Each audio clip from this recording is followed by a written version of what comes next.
The Lakers walked into the game against the Suns hoping to continue their strong run, but from the opening moments, something felt different. The energy was low, the rhythm was off, and the team looked like they were playing through heavy legs.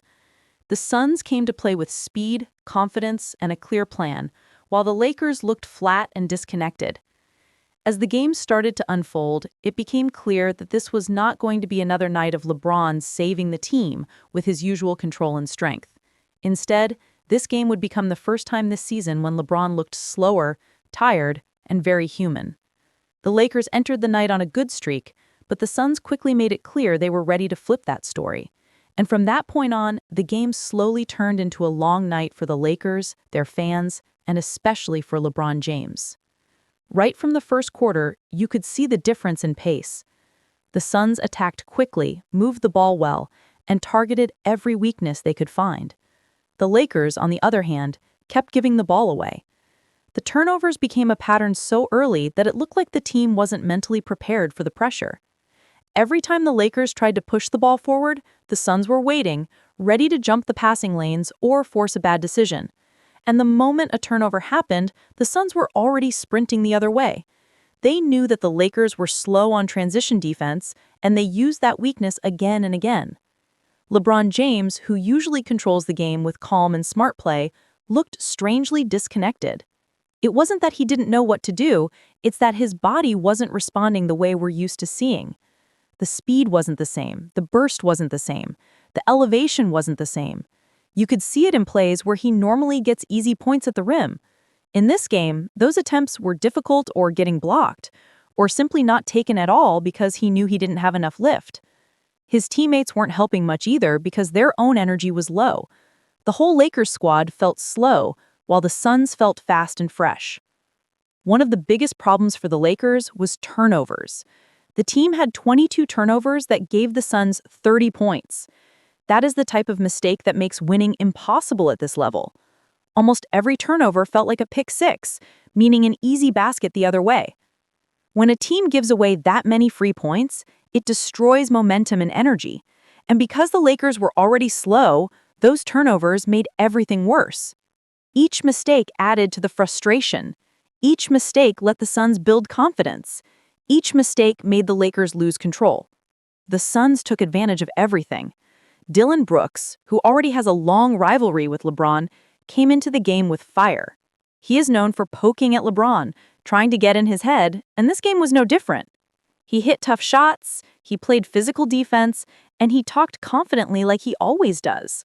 He said after the game that he doesn't bow down to anybody, and that message was sent directly at LeBron. That type of energy from someone like Brooks gives the Suns a boost, and it adds pressure to the Lakers, especially when LeBron is not having his usual strong performance. Another standout for the Suns was Colin Gillespie. He became a major problem in the fourth quarter. The Lakers kept leaving him open, and he made them pay again and again. He hit 8 threes, and many of them came at moments when the Lakers were trying to make a small comeback. But every time he hit another one, the energy dropped again. It showed a big weakness in the Lakers' defense. They were too slow to rotate, too slow to close out, and too slow to realize that leaving a shooter open was going to cost them badly. The game took a strange turn in the third quarter when something odd happened on the court. J.J. Redick, the Lakers' coach, was trying to get LeBron's attention. He was yelling at LeBron during the play, trying to communicate something important. But LeBron didn't respond. Instead, he kept talking to the Suns bench while the game was still going on. The moment was caught on camera, and after the timeout, Redick was seen shaking his head, trying to stay calm but clearly frustrated. It was a moment that showed the lack of focus within the team. If the leader is distracted, the rest of the team naturally becomes unfocused too. As the game continued, the question became bigger. Was LeBron showing signs of age? This was not just a typical bad night. This was a night where LeBron looked slow, looked tired, and looked like he didn't have the lift or quickness he usually has. There was a play where he drove baseline and tried to take a shot, but he barely got off the ground. The shot had no height, no power, and it was blocked easily. That moment stood out because LeBron normally finishes that play without any trouble. Later in the game, there were fast break moments where LeBron usually chases down players for blocks from behind. But this time, he didn't have the steps. He didn't have the burst. He looked like he was stuck in slow motion. Fans have seen him pull off chase-down blocks for years, but in this game, he wasn't close to doing that. And even LeBron himself admitted after the game that he was on the injury report for left foot injury management. When reporters asked him about it, he simply laughed and said, "It's called old." That comment made the moment even more real. It wasn't a joke, it was a truth he was accepting. This game also became historic for another reason. For the first time in his entire career, LeBron finished a game with 0 rebounds, 0 blocks, and 0 steals. That has never happened before. LeBron has always been known for doing everything: scoring, passing, rebounding, blocking shots, getting steals, assisting teammates, controlling the tempo. But this game was different. This was the first time where he didn't make any defensive impact at all. And that created even more discussion about whether age is finally catching up with him. Even people who have followed LeBron's whole career noticed something unusual. Analysts said this was the first game this year where LeBron's body looked tired instead of just having a slow moment. One analyst compared it to a moment when an athlete suddenly realizes they're aging, not because of one play, but because the body doesn't respond anymore the way it used to. And in this game, LeBron looked like he was fighting his own body. To be fair, the schedule played a big role too. This was the Lakers' 3rd game in 4 nights. LeBron sat out the previous game, but he still looked tired here. The whole team looked exhausted. The Suns are a young, fast team that plays with pace and depth. They ran and ran and ran. They kept forcing the Lakers to chase them around the court. They kept forcing them to use energy on defense. And eventually, the Lakers looked too tired to keep up.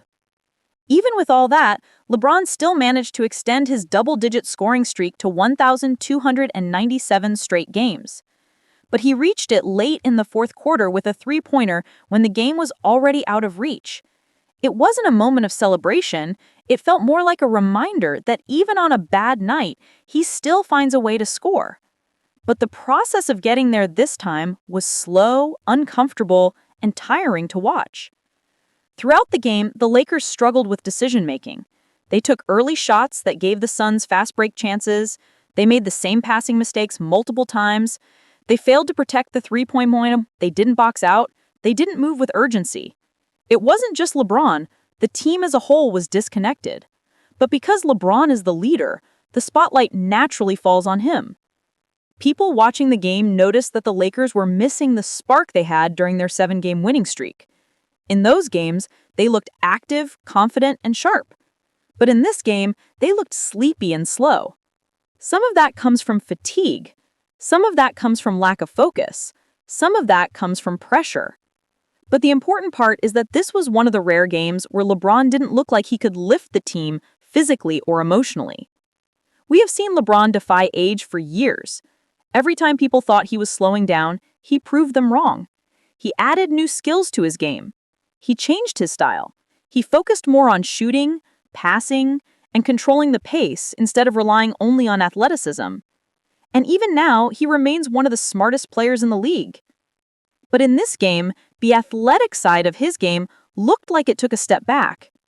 For Laker fans, this game created a mix of emotions. On one hand, it's just one game in a long season. Every team has bad nights. On the other hand, when LeBron looks slow, it becomes a bigger conversation. This is his 22nd season. He's almost 40. Moments like this are expected at some point, but nobody wants to be the one who finally says that the decline has begun. But seeing him miss rebounds he normally gets, seeing him slow on defense, seeing him lose the race in transition, these moments made fans wonder. Even the commentators talked about how age hits suddenly. One day you feel fine, the next day the explosiveness is gone. They also said that older players rely more on skill than athleticism, and thankfully LeBron has more skill than almost anyone. But even skill can't hide fatigue when it's a back-to-back game or when the body is dealing with foot soreness. And LeBron admitted that his foot has been bothering him, so some of what we saw might be injury, not age. But both things are connected. The older you get, the harder it is to recover. There were also moments when LeBron joked around, showing he wasn't panicking. When he said, "It's called old," He wasn't sad, he wasn't frustrated, he was honest and relaxed, knowing he had played thousands of games, carried teams for years, and done things nobody else in NBA history has done at his age. But the fans weren't as calm because they know the Lakers need him to stay fresh if they want any chance in the playoffs. What made this loss even worse was how badly the Lakers were beaten in transition. The Suns scored 28 fast break points while the Lakers scored only 2. That number says everything. The Suns were quicker, sharper, and more aggressive. And those fast break points came from turnovers, missed shots, and slow transition defense. When the other team is moving at full speed and you're not, the game slips away quickly. The Suns also forced the Lakers into bad decisions. There were several plays where LeBron was doubled or triple teamed, and instead of being able to pass out of it quickly, he held the ball too long